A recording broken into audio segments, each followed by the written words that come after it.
Nous avons donc monté ce dossier conjoint pour demander à la Fondation de France de financer des missions d'enseignement, d'urgence et intensif cet été en Haïti, dans les disciplines déficitaires et dans les disciplines stratégiques, telles que donc, les sciences qui ont rapport avec la santé, avec l'agronomie, avec la géographie, la gestion, la politique, les sciences juridiques, des domaines sensibles, stratégiques, qui ont été particulièrement éprouvés par les décès de professeurs ou l'exode de nombreux étudiants aussi au lendemain du séisme.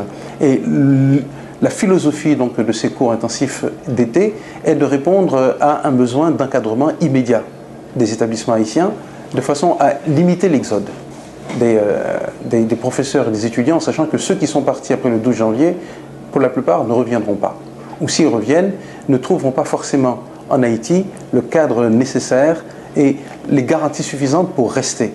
Donc, par ces cours d'été, nous estimons pouvoir répondre à une demande urgente de nos partenaires haïtiens et nous espérons surtout mettre en place les protocoles d'une collaboration plus durable.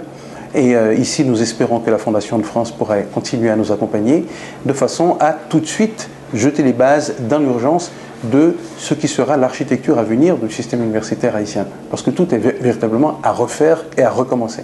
Concrètement, cela consiste en l'organisation d'une trentaine de missions d'enseignement, de professeurs qui viennent donc de France, mais également du Canada, des départements français d'Amérique, et peut-être de nos partenaires francophones africains, qui viendront donc ici pour 2 semaines, pour faire des cours. Généralement, les cours seront assurés le matin. L'après-midi, nous aurons des travaux dirigés, des TP, et également des travaux d'évaluation, des acquis des cours qui ont été dispensés le matin. Nous envisageons également des excursions, des missions de terrain, dans le cadre des interventions dans les camps, notamment pour que, autant que possible, les missionnaires soient, on va dire, présents auprès non seulement des publics des étudiants, mais également donner des colloques, des conférences, pour qu'un public cultivé puisse bénéficier également de leur passage à Port-au-Prince. L'ensemble des missions va s'inscrire en fait dans les curriculum des universités haïtiennes. Donc ces cours feront l'objet d'une évaluation et d'une notation qui entrera dans l'évaluation globale de l'année. Donc la fin de l'année universitaire, l'année académique est prévue pour le mois de novembre, et si nos cours ont lieu dans cet intervalle, c'est pour pouvoir précisément répondre à cette échéance, pour qu'au mois de novembre, la plupart des étudiants qui ont suivi ces cours intensifs puissent disposer d'une note, au moins d'une, et que cela puisse entrer donc dans l'évaluation de leur année.